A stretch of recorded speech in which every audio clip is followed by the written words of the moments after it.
Good morning बच्चों, आपका MA previous political science की क्लास में स्वागत है।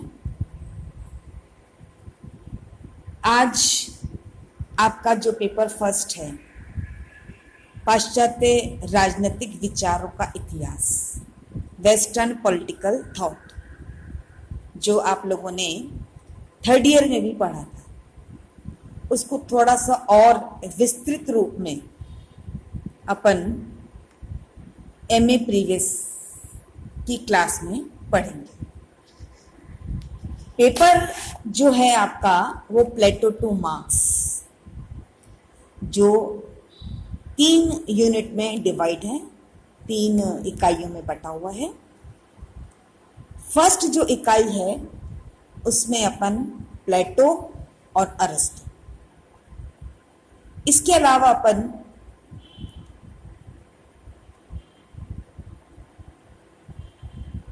इसके साथ ही अपन जो और थिंकर्स हैं, जिसमें अपन एक्विनाज, ऑगस्टाइन और फिर मॉडर्न थिंकर्स की शुरुआत मैकियावेली से होती है। फिर मैकियावेली, जेएस मिल, बेंथम, हॉब्स, लॉक, रूसो और मार्क्स को पढ़ेंगे।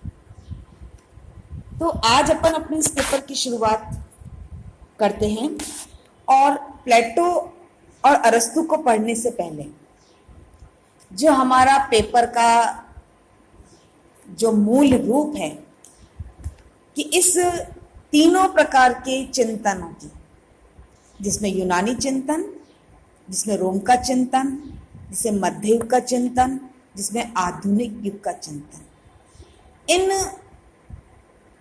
चिंतन का जो विषय था, इस समय के जो विचारक थे और इस समय के चिंतन की जो सामान्य विशेषताएं थी, उनको अपन पढ़ने का प्रयास करेंगे। प्राचीन यूनानी राजनीतिक चिंतन, जिनमें हम प्लेटो और अरस्तु को शामिल करेंगे। फिर जो मध्य रोम का जो पीरियड है, उसमें अपन पॉलीबियस और सिसरो की चर्चा करेंगे। मध्य युग का पीरियड, जिसको अंधकार का युग भी कहा जाता है, इसमें अपन एक्विनास और ऑगस्टाइन को, और फिर परिषदीय आंदोलन से एक युग का समापन होता है और आधुनिक युग की शुरुआत होती है, और हम मैकियावेली को आधुनिक युग का जनक कहते हैं। तो आज अपन जो प्राचीन यूनानी राजनीतिक चिंतन है, उसका अपन सामान्य चिंतन देखेंगे, उसके अपन कुछ विशेषता देखने का प्रयास करेंगे। पश्चिमी साहित्य, संस्कृति, कला, विज्ञान, दर्शन और राजनीतिक चिंतन के यदि हमें मूल स्रोतों की तलाश करनी है, जो सोर्स हैं साहित्य के, संस्कृति के, कला के, विज्ञान के, दर्शन के, वेस्टर्न के, तो हमें प्राचीन यूनानी चिंतन की ओर ध्यान देना पड़ेगा। ज्यामिति का मूल प्रवर्तक यूक्लिड 3वीं शताब्दी ईसा पूर्व के यूनान में पैदा हुआ, और ज्यामिति की तर्क प्रणाली से वैज्ञानिक चिंतन के विकास में हमें बहुत अधिक सहायता मिली। साइंटिफिक चिंतन में फिर जो राजनीतिक प्रश्न आज भी मानव जाति के लिए महत्वपूर्ण हैं, चिंता के विषय हैं, ऐसे कई प्रश्नों के उत्तर ढूंढने के लिए हमें प्लेटो और अरस्तु के युग को भी देखना होगा। तर्क बुद्धि, सत्ता, न्याय, विधि के शासन की समस्याओं की जितनी गहराई से छानबीन, खोज प्राचीन यूनानी चिंतन में की गई, और कहीं नहीं देखने को मिलती है, और कहीं देखने को नहीं मिलती। तो इस प्रकार वस्तुतः जो संपूर्ण पश्चिमी राजनीतिक चिंतन है और जिसकी बुनियाद प्राचीन यूनानी पॉलिसी अर्थात नगर राज्य सिटी स्टेट की जीवन शैली में निहित है। और पॉलिटिक्स जो अरस्तु का प्रमुख ग्रंथ है, इस शब्द की उत्पत्ति भी पॉलिसी शब्द से हुई है। तो इस प्रकार हमें क्या देखना है? प्राचीन यूनानी राजनीतिक चिंतन की सामान्य विशेषता है। और अभी हमने क्या देखा? यदि हमें साहित्य, संस्कृति, कला, विज्ञान, दर्शन का अध्ययन करना है तो हमें प्लेटो के और अरस्तु के युग को देखना पड़ेगा। अब जहां तक विशेषताओं का प्रश्न है, इस यूनानी चिंतन की जो पहली विशेषता है वो है यूनानी राजनीतिक संस्थाएं, ग्रीक पॉलिटिकल इंस्टीट्यूशंस। छोटे छोटे उस समय नगर थे, छोटे छोटे समूह थे जो यूनान की घाटियों और उनके निकटवर्ती प्रदेश एवं द्वीप समूह तक फैले हुए थे। छोटे छोटे समूह, इनकी सामाजिक और राजनीतिक संस्थाएं बहुत कुछ एक जैसी थी, परंतु राजनीतिक दृष्टि भिन्न भिन्न नगर की अलग अलग थी। अपने अपने नगर की प्रमुख जातियों और अपने अपने नगर के प्रमुख जनजातियों के जो मुखिया इसमें सम्मिलित थे। आगे चलकर इन गुट तंत्रों में जो छोटे छोटे समूह थे,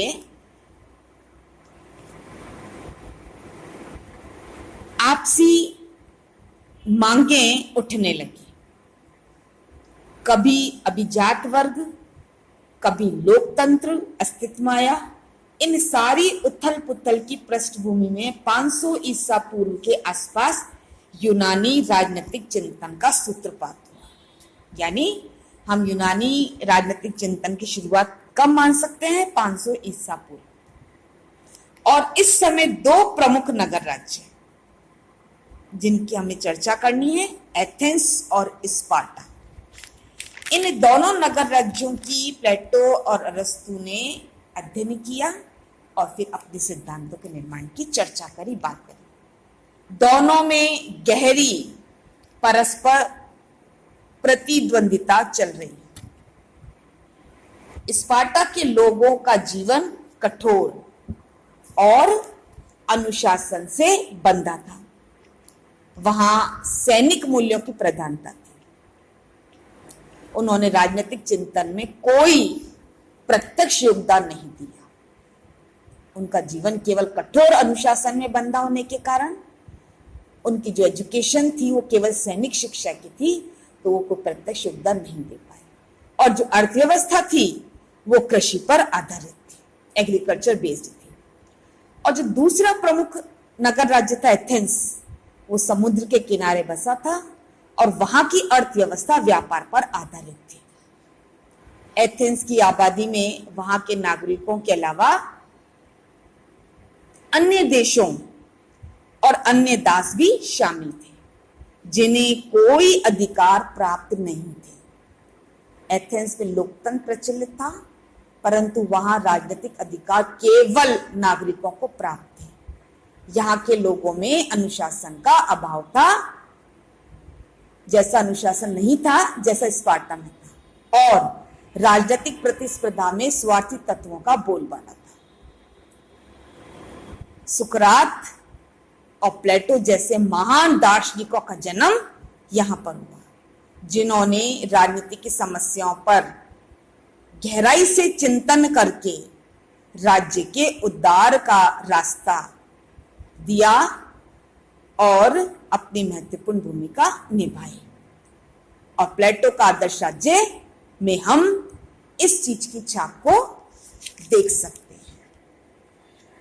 इसलिए हम ये कह सकते हैं कि जो यूनानी नगर राजनीतिक संस्थाएं थी, जिनमें हमने प्रमुख नाम है एथेंस और स्पार्टा की, इसमें दो अलग अलग प्रकार के साहित्य, संस्कृति, कला देखने को मिली। दूसरी जो प्रमुख विशेषता है कि इन विचारकों के चिंतन का मुख्य विषय क्या है? यूनानी लोगों का जो रुचि है वो है दर्शन शास्त्र में, फिलॉसफी में, दार्शनिकता में। इसके अंतर्गत वे सृष्टि को नियंत्रित करने वाले नियमों का पता लगाना चाहते हैं कि हम कैसे सृष्टि को कंट्रोल कर रहे हैं, ऐसे कौन से नियम हैं। यूनानी लोग सृष्टि को सृजनात्मक तर्क बुद्धि की रचना मानते हैं। क्या मानते हैं? क्रिएटिविटी, रीजन, तर्क बुद्धि की रचना मानते हैं। अतः इसके यहीं से इसको नियंत्रित करने वाले नियमों का पता लगाने के लिए वे बहुत अधिक उत्सुक थे, आतुर थे। शुरू में इन्होंने बाहरी जगत के विश्लेषण पर ध्यान दिया, बाहर जगत में क्या हो रहा है, परंतु 5वीं शताब्दी ईसा पूर्व तक आते आते इन्होंने स्वयं मनुष्य की प्रकृति के प्रति अपनी जिज्ञासा पैदा करनी शुरू की। उन्हें अपनी संस्कृति, बर्बर जातियों की संस्कृति में अंतर दिखाई दिया। अभी तक तो केवल कहाँ ध्यान दे रहे हो? बाहरी जगत का विश्लेषण कर रहे, लेकिन धीरे धीरे उन्होंने इस चीज को महसूस किया कि अब हमें अपनी संस्कृति और बर्बर जातियों की संस्कृति में अंतर दिखाई देने के कारण अब इस पर ध्यान देना। और उन्होंने इस अंतर के कारणों पर विचार करना शुरू किया कि इनमें अंतर है तो क्यों है। अपनी धार्मिक आस्था और देवी देवताओं की अनोखी कथाओं से प्रेरित होकर यूनानी लोग अपनी डेस्टिनी, नियति के बारे में सजग हो गए। जो धार्मिक कथाएं थी, जो देवी देवता की अनोखी कहानियां थी, उनसे प्रेरित होकर वो सजग हो गए, निडर हो गए। उनके मन में ऐसा विश्वास उत्पन्न हो गया कि मनुष्य स्वयं अपने समाज को मनचाहा और सर्वोत्तम रूप दे सकता है। इसलिए उनकी बौद्धिक जिज्ञासा और अन्वेषण प्रवृत्ति के क्षेत्र की कोई सीमा नहीं। यानी उन्होंने क्या करने का प्रयास किया कि एक उनमें ऐसा विश्वास उत्पन्न हो गया कि मनुष्य स्वयं अपने समाज को, अपनी सोसाइटी को एक बहुत अच्छा रूप, एक सर्वोत्तम रूप, मंचा रूप दे सकता है। इसलिए उनमें निरंतर बौद्धिक जिज्ञासापूर्ण और खोज की प्रवृत्ति में बढ़ावा दिया। इस तरह यूनानियों ने यह अनुभव किया कि प्रकृति ने मनुष्य को जिन शक्तियों से संपन्न बनाया है उसे उसका प्रयोग अवश्य करना चाहिए। क्या कह रहे वो? कि नेचर ने, प्रकृति ने हर मनुष्य में कुछ ना कुछ गुण और कुछ ना कुछ योग्यताएं, कुछ ना कुछ शक्तियां दिए। मनुष्य को उसका प्रयोग करते हुए उस समाज को मंचा रूप देना चाहिए। उसे प्रकृति ने क्षमता दी है, उसे विकसित करना भी उसका कर्तव्य है, उसकी ड्यूटी है। मनुष्य को अपनी तर्क बुद्धि का प्रयोग करते हुए अपने जीवन को संवारना चाहिए और अधिक विकास करना चाहिए। इसके लिए सामाजिक और राजनीतिक संगठन की आवश्यकता हो जाती है। प्राचीन यूनानी यह मानते थे कि राज्य की जीवन की आवश्यकताओं की पूर्ति के लिए अस्तित्व में आया और सद जीवन, गुड लाइफ के लिए बना रहा। अरस्तु ने कहा राज्य जीवन की आवश्यकताओं की पूर्ति के लिए अस्तित्व में आया और सद जीवन की प्राप्ति के लिए वो बना हुआ है। और अरस्तु ने कहा मनुष्य स्वभाव से एक राजनीतिक प्राणी है। Man is by nature a political animal. जो मनुष्य राज्य के बिना रह सकता है वह या तो देवता होगा या पशु होगा। अतः राज्य जो मनुष्य के पूर्ण विकास के लिए अनिवार्य है, स्वयं प्रकृति की रचना है। चूंकि यूनानी चिंतन के अंतर्गत मनुष्य को राज्य का अभिन्न अंग माना जाता है, इसलिए उसमें राज्य की गतिविधियों में सक्रिय सहभागिता की आशा की जाती है। तत्कालीन यूनानी नगर राज्य छोटे छोटे और आत्मनिर्भर थे। सारे नागरिक एक दूसरे के परिचित होते थे, समय समय पर एकत्रित होते थे, सार्वजनिक निर्णय लेते थे और वहां की परिस्थितियां ने प्रत्यक्ष लोकतंत्र के विचार को कार्य रूप देने का अवसर प्रदान किया। इस प्रकार से वहां यह सोचने की गुंजाइश नहीं थी कि मनुष्य की कोई प्राकृतिक अधिकार होते हैं। प्राचीन यूनानियों के कानून चिर प्रचलित परंपराओं पर आश्रित थे, अतः वहां यह विचार बिल्कुल नहीं पनप पाया कि कानून किसी इच्छा की अभिव्यक्ति है या वह राज्य के विधायी अंग की विचारणा का परिणाम है। इस प्रकार राज्य का कार्य कानून का प्रयोग करना है, उसका सृजन करना नहीं है।